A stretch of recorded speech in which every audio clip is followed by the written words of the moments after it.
Oh yeah, you know what time it is. You know what's going on. I am your host Cam Silver, I am your co-host Kyle Silver. and welcome back to another episode of the Silver Boys Podcast. Oh, Kyle, crazy times going on right now. Brother, NBA going crazy, hmm going just absolutely wild. This is what we like to see.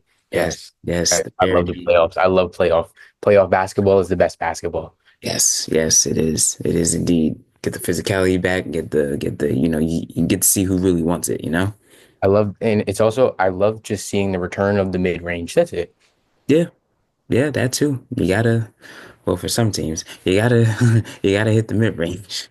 But we'll get Orange and into blue skies, baby. Orange and blue skies. we'll, Orange and blue skies. we'll get into that though. But first, NFL had some pretty big news as the Steelers trade George Pickens to the Dallas Cowboys. The Cowboys will get George Pickens and a 2027 six-round pick, and the Steelers will get a 2026 third-round pick and a 2027 six-round pick themselves. How do you feel about this as a Steelers fan, my guy? A little torn on it. Love George Pickens. I watched him a lot at Georgia. But he's a crash out. That's the probably the biggest problem. And there were times where it looked like he gave up on plays. Like he would be in the middle of a route and he knew he wasn't getting the ball, so he kind of just like jogged it off, which do not like. But if you get traded from the Steelers, and we've seen this with like a guy like Chase Claypool, who was traded from the Steelers, another wide receiver that was, a little all over the place. That basically means, Mike Tomlin, he just had enough. Yeah. Mike Tomlin is he's one of the he was the coach that said, he doesn't run away. He said a lot of coaches run away from coaching, but he doesn't, and he proves that a lot. He's coached a lot of guys, coached a lot of personalities. Um, but yeah, if you get traded from the Steelers to the Cowboys, I mean not to just the Cowboys, but to anywhere you get traded, yeah, it means something. But for the Cowboys though, it's a good look for them. They needed a number two. Here's their number two. For my Cowboys fans out there, for what you're gonna get, yeah, for a player on the field, a deep threat, somebody that Dak can just throw the ball up to. Now it relieves a lot of pressure off of CD, so now CD can freely run his routes, the way that he would want to. You got other guys that will be able to run their routes like they want to. So, a healthy Dak Prescott, a healthy CD Lamb, a healthy George Pickens, they could do some work. So it's just a matter of Dallas actually being able to put it together because we've seen the story millions and millions and millions of times, right? At this point, where they've always had the players, it's just a matter of them putting it together. But no, we'll see what the Steelers are able to do. On top of that, we still don't have a quarterback, so I mean, I guess this is whatever right now for us. But for the Cowboys, it's a good look for them. I second everything that you're saying, genuinely. I was a little hesitant at first because, we know that George Pickens is a animated type of player, let's just Right. say, as of right now. Animated, and just like you said, a crash out. I was trying not to use that word, but crash out. Yeah. Um, and so hopefully will that personality fit with somebody like a CD, somebody like a Dak, and even Micah as well too. Um, and but in terms of just for the Cowboys, they made a move finally, Yes. right? Like genuinely. When was the last time that we were actually talking about them at the top of the show like this? You know what I'm Right. saying? Right. They made a move, and it was a good move, genuinely, because some people, and even myself, George Pickens has potential. George Pickens has a lot of potential, and his ceiling is a lot higher than people think. hmm Um, so, hopefully he could get his emotions in check. If he gets his emotions in check and just focuses on ball, essentially, that could do damage in the NFC. Yeah. Yeah. At least you give CD a little bit of relaxation. You know what I'm saying? Yep, yep, and obviously that was the biggest thing because without a number two, we seen it last year. Without a number two, there was nothing that CD could really do. He was basically blanketed everywhere he And went. So yeah, no, like I said, it's a good deal for the Cowboys. And like I and said, also and also just real quick, you guys are in rebuild, the Steelers. essentially, yeah, like You're in rebuild we mode. still have do. I mean, like our defense is not in rebuild. I would say if we were in really rebuild, we probably would have got rid of like TJ Watt already because I can see that. the defense is still stout. because I we see wouldn't that, but again, if we were in full rebuild mode, then we wouldn't be wasting TJ Watt's time. all right. You know what I mean? Let's say offensive rebuild. Then Offensive, I guess. Let's see. you get rid of Justin Fields, you get rid of Russell Wilson, Mm-hmm, you get rid of George Pickens. mm-hmm. We still got DK Metcalf coming in. We still got some good tight ends in Pat Freiermuth and Darnell You are Washington. correct, and you are absolutely correct. You are absolutely correct. Yeah, no, it My just fault. You know what? I push. I take accountability for that. yeah. The reason why I can't say DK it's is nasty. the DK is nasty. yeah. The reason why I can't say it's a rebuild is because the Steelers just refuse to do that. They would, like I said, they would let go of their stars right now. They would have traded them off to great places where they can actually win.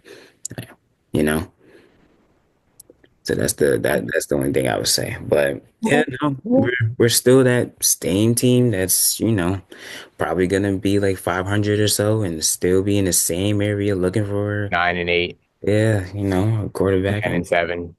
yeah, who knows? Well, who knows what's going on? We'll figure it out as the season progresses. Yeah, as summer goes on and as this when we get into training camp and whatnot, we'll see. hmm We hmm will see. But moving on to the NBA. Um Craziness.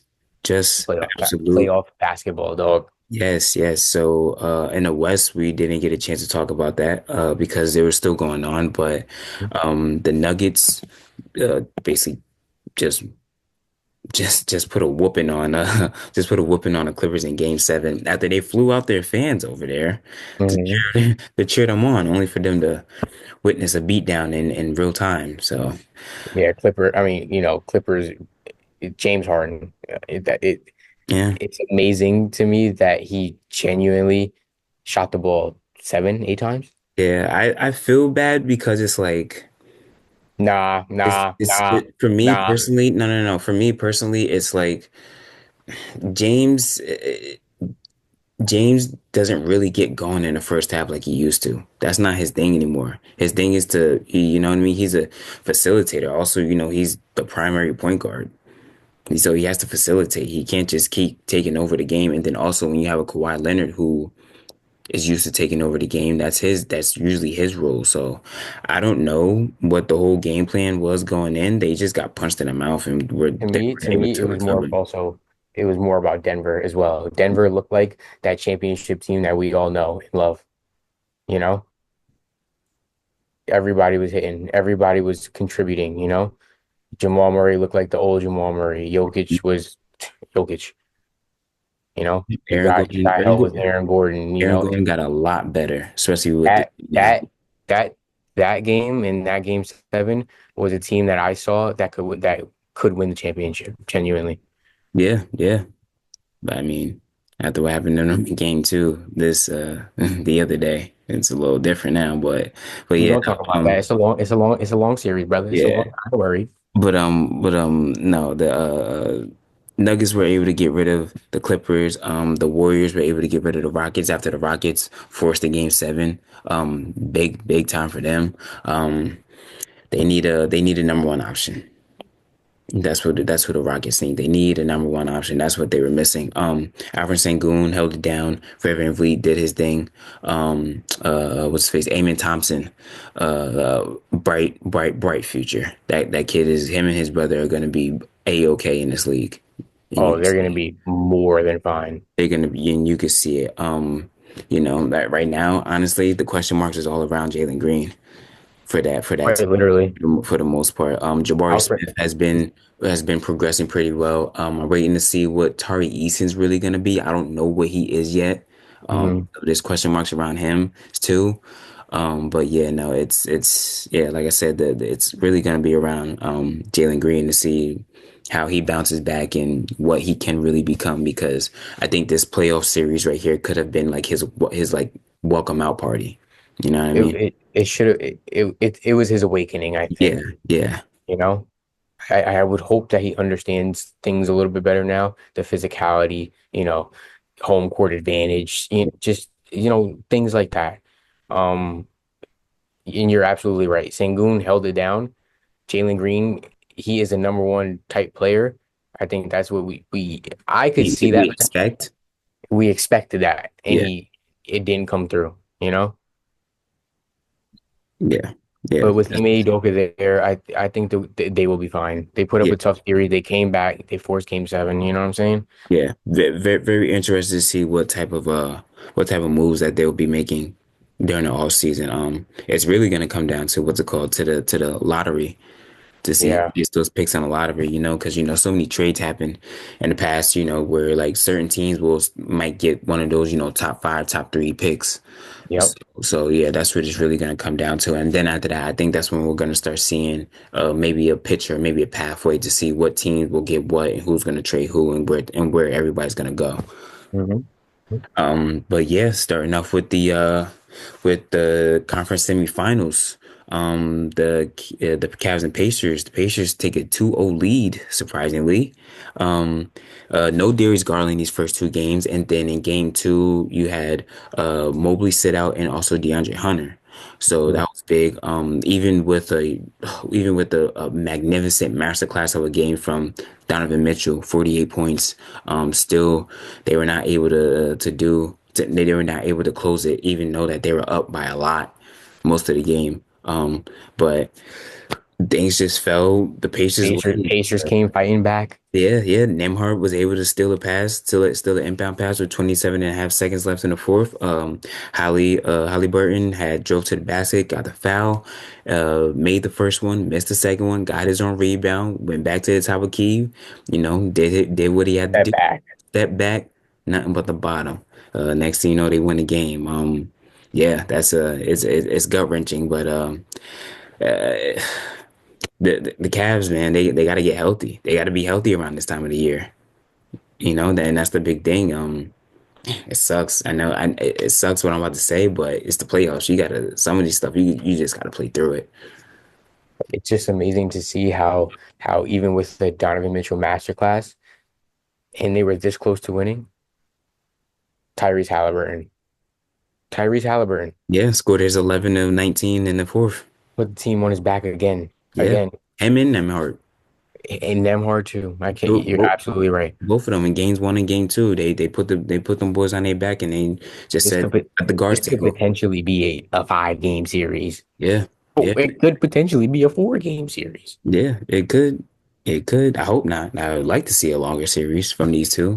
I need a Game 7 out of these two, But Yeah, things happen, things take a turn. yeah, they do all the time. You got to be able to close out. You got to be able to just finish essentially. Yeah, basically. Hmm. Celtics, Knicks. Man, man, what a time. Celtics won this season series 4-0, as we all know. In both games one and two, the Celtics were up 20, and then the Knicks got that never say die attitude. They have that New York swagger about them. You see it. And they also one other thing that I thought about, they also grew. They're also growing as a team in front of our eyes. They really are. Coming into the playoffs, I was a little worried because they were kind of they didn't look like they had it all together. They go do a tough series with Detroit, get them in six. Okay, cool. Now they come into Boston. 2-0 at home. Game I'm one, sorry, I'm 2 like, all right. 2-0 on the road. Excuse me.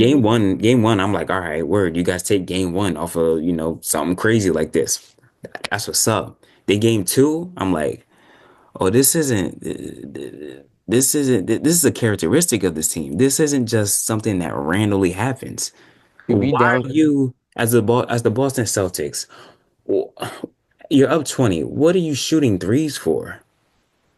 Why is everybody spamming threes? Jason Tatum, bro, get to the basket. You're 6'10. Jaylen Brown, get to the basket. You're strong enough.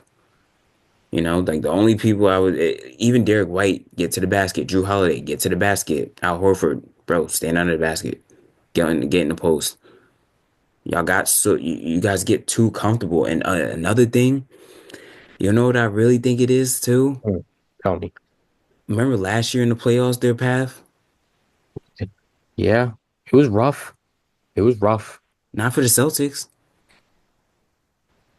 The Celtics didn't have a rough set. Didn't have nothing rough. All the star players on the other team got hurt. You're absolutely right. Donovan Mitchell got hurt. Tyrese Halliburton Donovan, got hurt. Tyrese, Jimmy Butler got hurt. you're right. By the time they seen Dallas, Dallas was already battered and bruised because they went through a grueling West. So they didn't have any resistance. So now they're fighting resistance. They get up by 20 and they think the game is over. So now everybody just laid back, shooting at the perimeter. What you shooting at the perimeter for? Meanwhile, the Knicks are getting into the mid range. They shoot, they stopping and popping. They get into the basket on their fast breaks.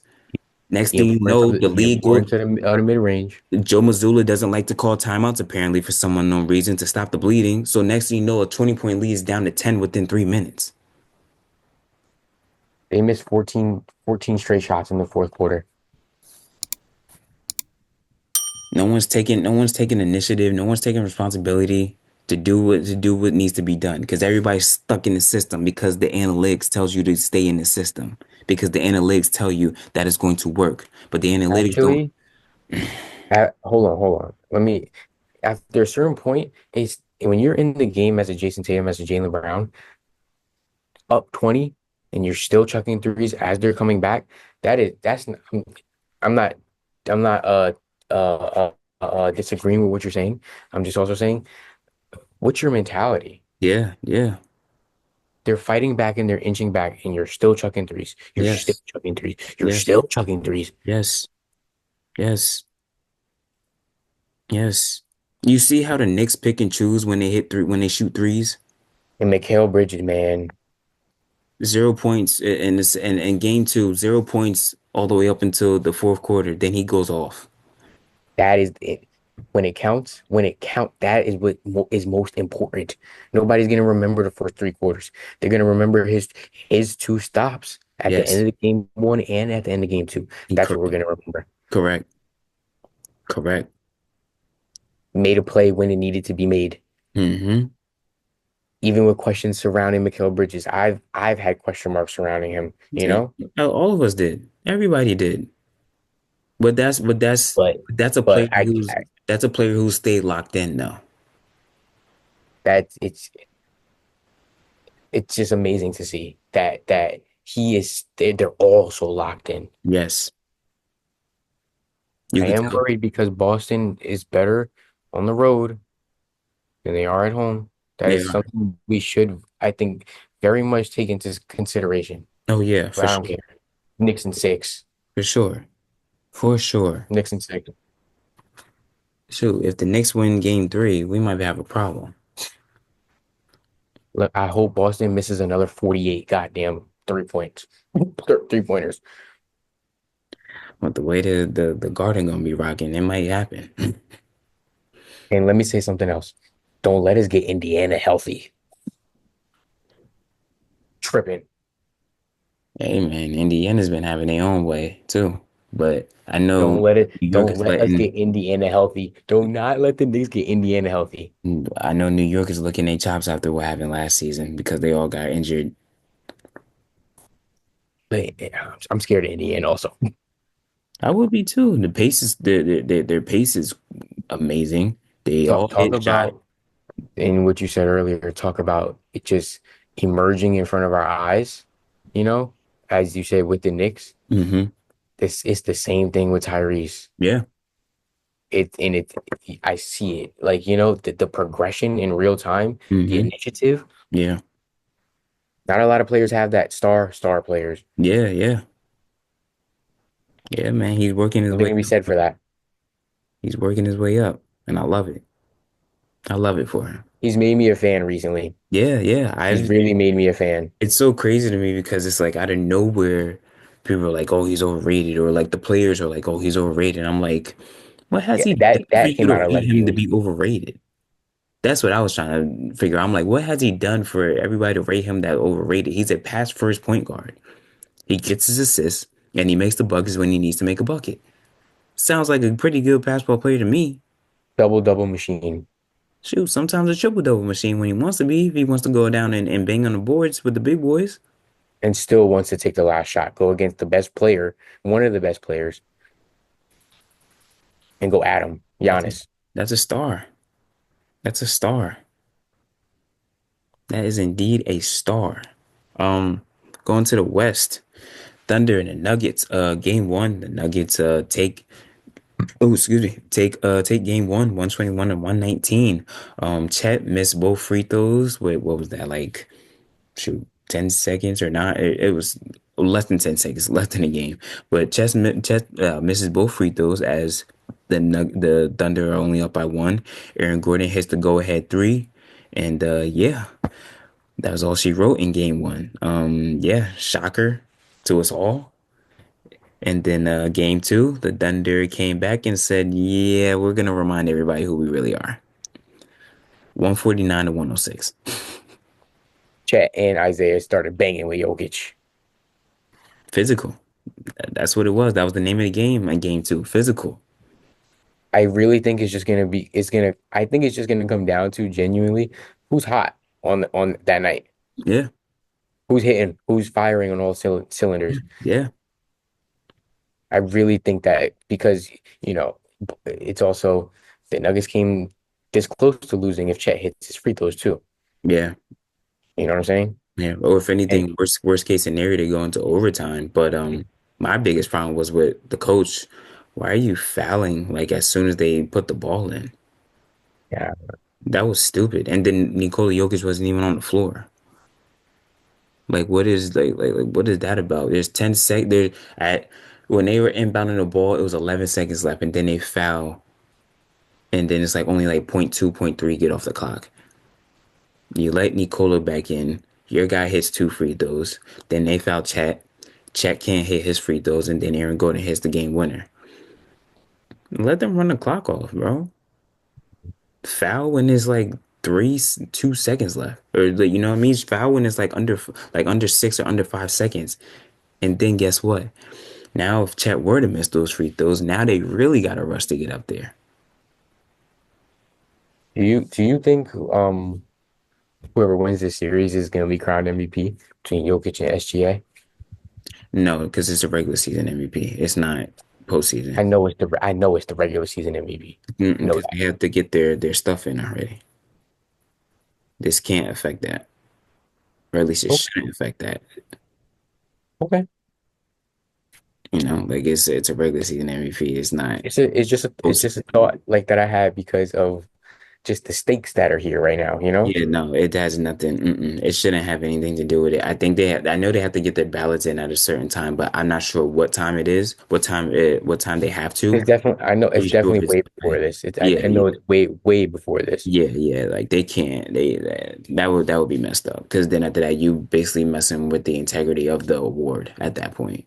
Okay. The award, Okay. you know what I mean? The award at that point, the award would mean nothing because it's like, all right, well, I'll just wait till the playoffs to go crazy. Then anybody could be named MVP. To name Steph Curry MVP just because of how bad, just because of how bad the Warriors look now without him. Like, Yeah. You know, you absolutely right. you feel me? It was just a thought. I just wanted to ask the question. That was it. I don't know. I mean, it's a question that everybody asks. It's a question that they ask in football also at the same time. They used to do the same. They did the same thing. Like, it's gonna be Josh Allen or Lamar Jackson or whatever the heck. It's like, Mhm. all right, well, you only got to look at the 17 games that they played. You can't look past that. If you do, then it's cheating, basically. But, Yeah, absolutely. Absolutely. but yeah. Moving on to the Wolves and the Warriors. Warriors take game one, 99 to 88, but sadly, they lose Steph Curry to a hamstring injury. It's looking like it could be 1 to 2 weeks. For those who have never had a hamstring injury, let me tell you something. I have tricky, very, very, and I mean very tricky. I had it when I was like 12, 13 years old. Let me tell you something. You could wake up one day and you feel like your hamstring is fine. The next day, feel like you can't even move your leg. That's how bad it is. You can't push off, you can't jump, can't do anything. You walk in with a slight limp sometimes. You could see it too. Like when he first pulled it, you could see him get up. Hmm. Yeah, yeah. It's not fun. It's not fun. It's you lose a lot of power back there. Hmm. So, um, just Warriors are in a tough hoping, spot right yeah, now. yeah. Just hoping for a speedy recovery. They lost game two. Wolves got off to a big start and to a good jump, and then after that, they didn't look back since then. Um, yeah, Warriors are in a tough spot. They really don't really have like much of a creator. I mean, they have Jimmy, but the Wolves have enough length and enough athleticism to contain Jimmy and contain Buddy. And then even also coming off the bench as well too. Yeah, Um, yeah, even Jimmy's response at the end of game one, we need Steph. Things are a lot easier with Steph. yeah.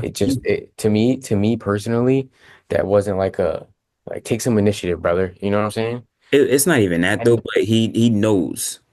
He knows the same thing that everybody else knows. And it's not, it has nothing to do with initiative, but it's what you're not blind to the fact that yes, we need Steph. Like Steph is really the one who offsets everything for everybody. Because guess what? right. When Steph is on the court, everybody has to, all the other five guys on the other side have to look to Steph, no matter I what. also think Jimmy is, he's not Steph, but he is just as capable. He's shown that he's just as capable, but also this is different. This ain't the East. Like I said, there's length over there. There's athleticism over there. There's a bunch of dudes that really don't care. Playoff Jimmy, yeah, okay. We have With Anthony Steph Edwards and out for Jaden a week, McDaniels. it's about to be 3-1. More than likely at this point, unless they could conjure up some magic and get it going in game three and game four over the weekend. Kevon Looney got to do his thing. Brandon Pajemski got to do his thing. I really have a lot of faith in that kid. I really do. Jansky, he has to be more consistent. Like at one, like he kind of reminds me a little bit of like James Winston. He'll do one great thing and then do one terrible thing. You know, like like today, like he got into the paint, did a couple up fakes. On the second up fake, he got dude jumping in the air, but then after that, he decides to pass it out only for the ball to get stolen. Like, what do you like? Hmm. We do. Hmm.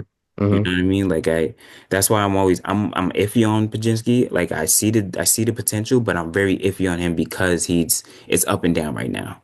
And so once he finds that consistency, then after that, I think he'll be all right. And I think that was also one thing that Steve Kerr had a problem with him. I think like in the beginning of the season, he was just Yeah, too yeah, up and yeah, down. Yeah. yeah, yeah. Um, Absolutely, you know who they have to use more, who was doing his thing Thursday, was Jonathan Kuminga. absolutely. I hate the fact that they took him out of rotation like late in the season. It's like, bro, if you guys didn't take him out of rotation, you guys probably would be a higher seed. He could at least help defend Ant Edwards too. Yeah, yeah. He had what? I think he had 18 Thursday, 18 points. Mhm. And I believe he started, if I'm not mistaken. He had a couple good dunks. He dunked over Rudy Gobert backwards, standing underneath the basket, by the way. Jonathan Kuminga was a let's just say a piece in them winning the championship a couple years ago. No, that wasn't him. That was Wiggins. I don't, Kuminga wasn't on that team. I don't believe so. Or at least if he was, he wasn't doing that much because he might have been like a rookie at that point. I don't remember that at all, actually. Let me see. Let's see where he was at because Am I thinking Andrew Wiggins? you probably are thinking Andrew Wiggins because Andrew Wiggins, that was the person everybody was talking about. He was on that team, but he didn't do much though. All right, regardless, whatever. Yeah, 16 point, see, yeah, 16 minutes a game, Minnesota finna win 4-2. 4-2. Yeah, I could see that.